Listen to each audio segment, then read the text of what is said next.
The whole executive committee was watching her present my work, and not one person in that room turned to look at me. Even though I was sitting 3 chairs to her left with the original research binder closed on the table in front of me. She moved through my slides with the ease of someone who had lived inside them for months, the way I actually had. She used my phrasing. She used my data. She used the patient journey maps I had coded by hand from 42 interviews I had conducted myself, across 6 different hospital sites, over the course of 7 months. She said my research 11 times in a 45-minute presentation. I counted. I always count. I didn't say anything. I sat with my hands folded in my lap and listened to the room respond to my work, and I had already decided, not out of fear but out of something colder and more deliberate, exactly how this was going to end. My name is Mira Delacroix-Haynes, and at the time I was 34 years old, 3 years into a UX research lead role at Marchfield Health Systems, a mid-size healthcare technology company headquartered outside of Chicago. We built patient-facing software, digital intake platforms, discharge coordination tools, the invisible architecture that was supposed to make hospitals feel less like bureaucratic mazes and more like systems that remembered you were a person. I believed in the mission enough to have taken a pay cut from my previous employer to be there. I had turned down a senior role at a larger firm in Seattle because Marchfield was doing work I actually cared about.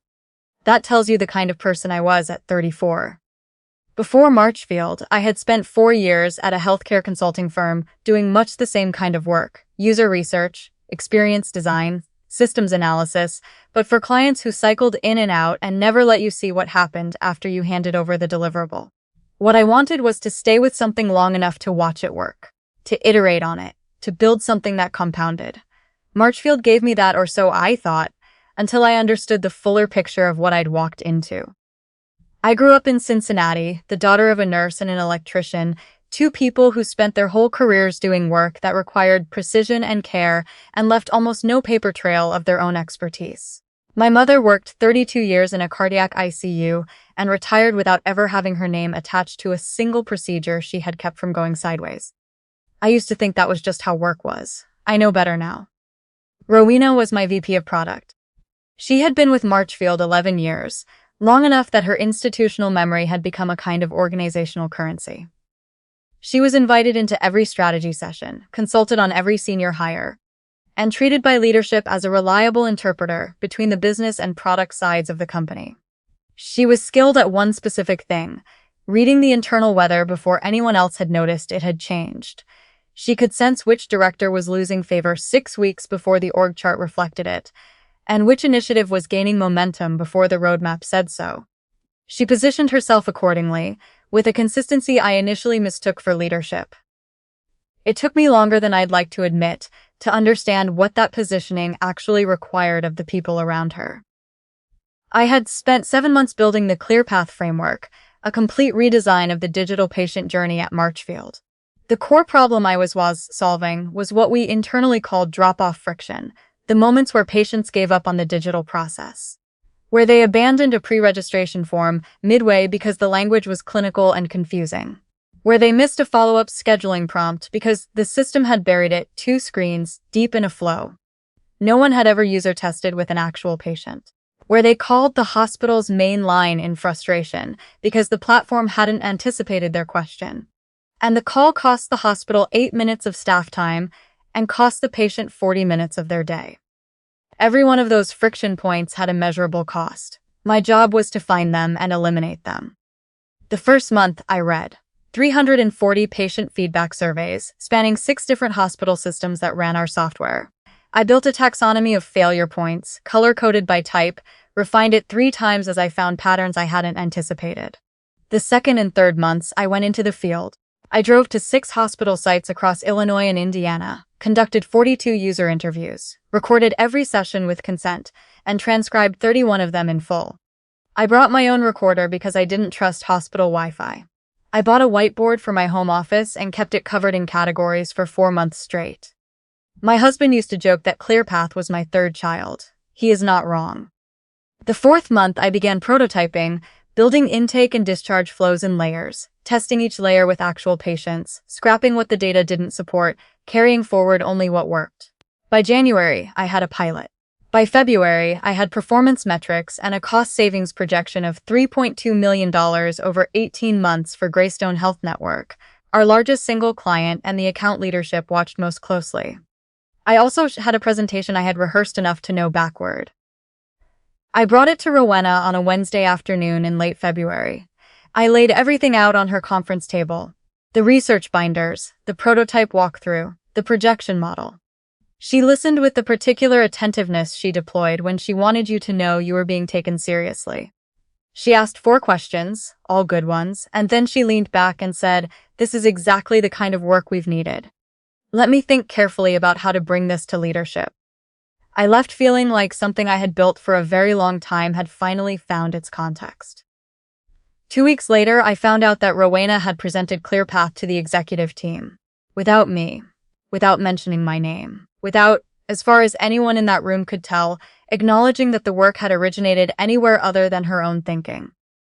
I found out from Calvin Briggs, a director in engineering who had been at Marchfield nearly as long as Rowena, and whose fundamental decency had, against considerable organizational odds, remained intact.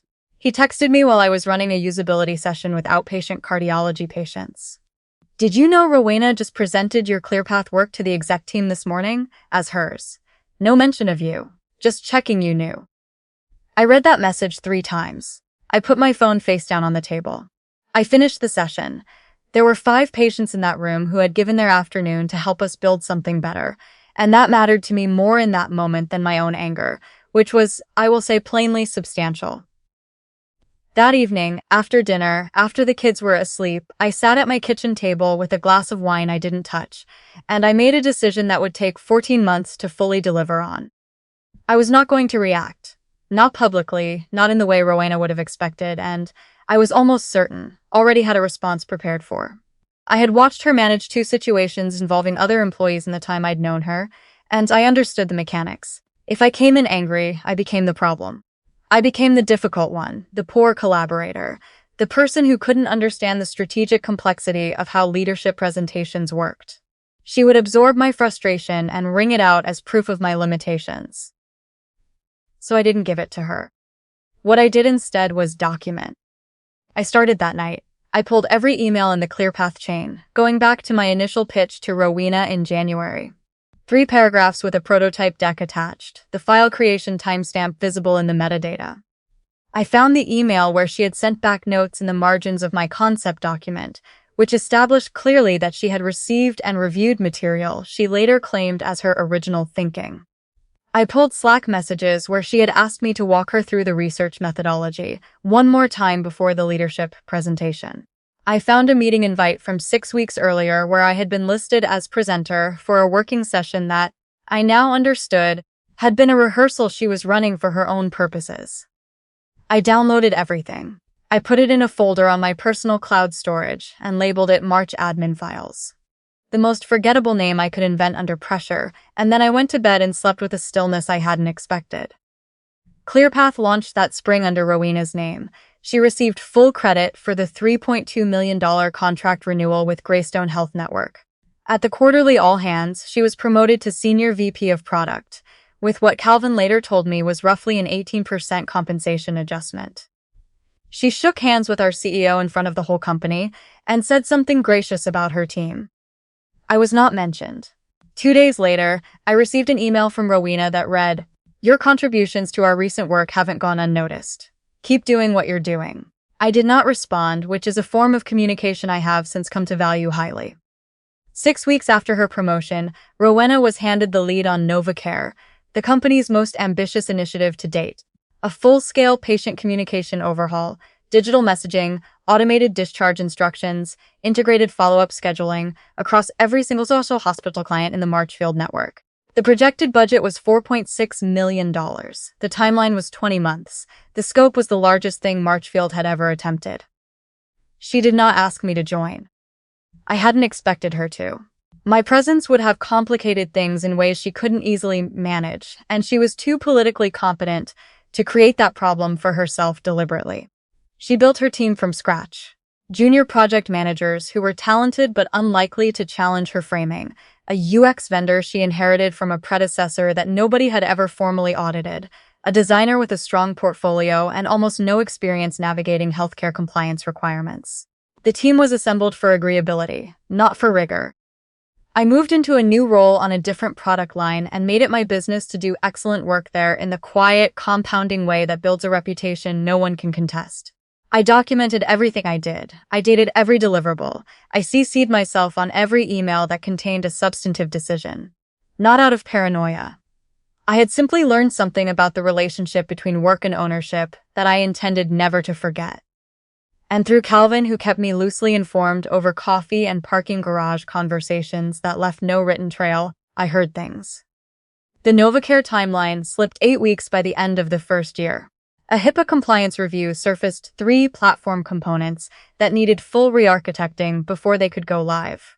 The vendor Rowena had brought on had delivered wireframes that didn't align with any patient research on file, because Rowena had never shared the ClearPath research with them. She couldn't, not officially.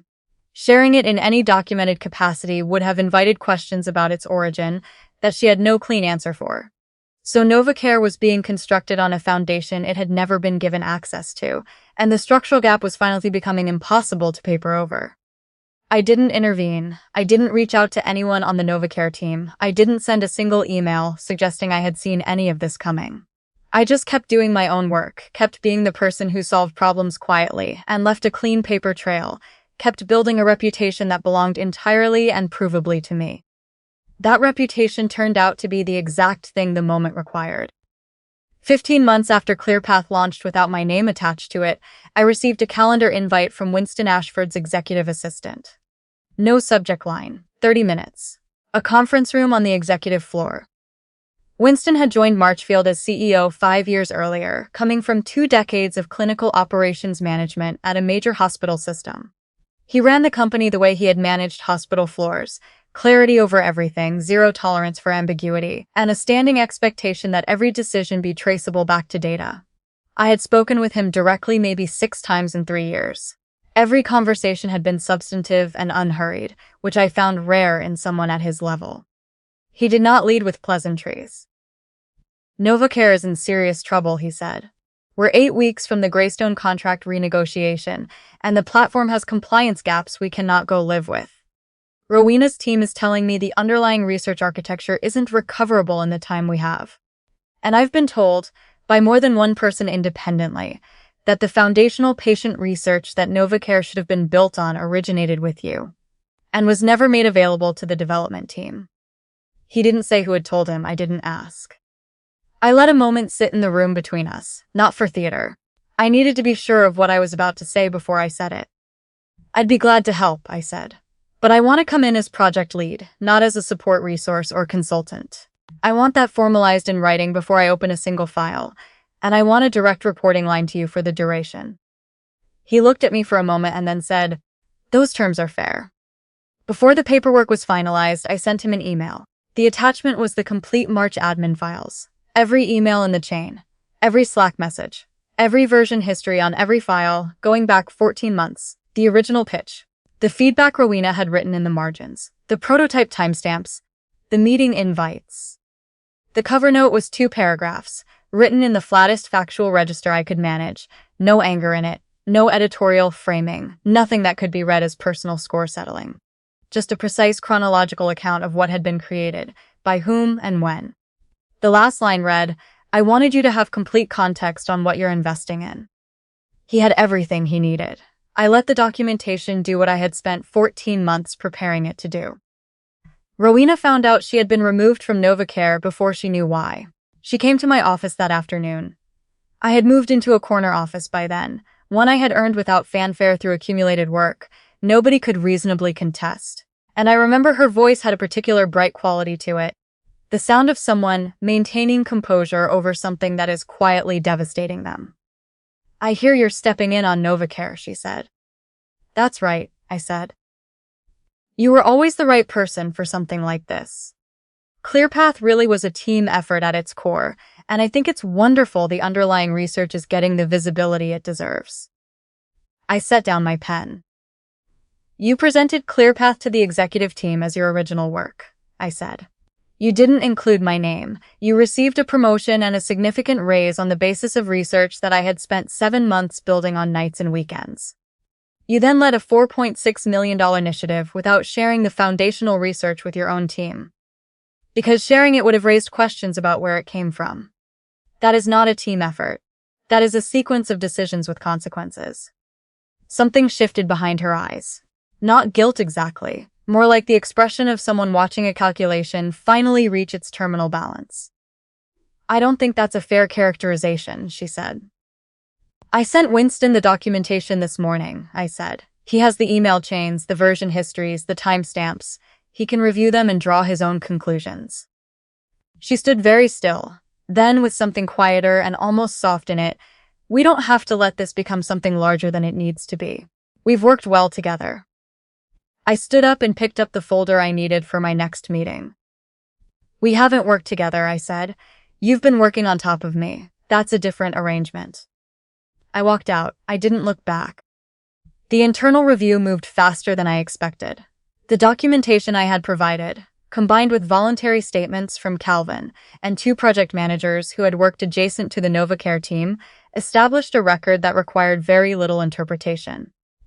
An investigation confirmed that Rowena had misrepresented the origin of the ClearPath research to executive leadership on at least 2 separate occasions. The NovaCare compliance failures were directly attributable to the decision to withhold that foundational research from the development team. The vendor relationship she had managed had produced deliverables that missed scope, and the authorization trail for nearly $410,000 in expedited spend was incomplete and in some places fabricated. She was placed on administrative leave 11 days after my conversation with Winston. She resigned 4 weeks later before the review concluded.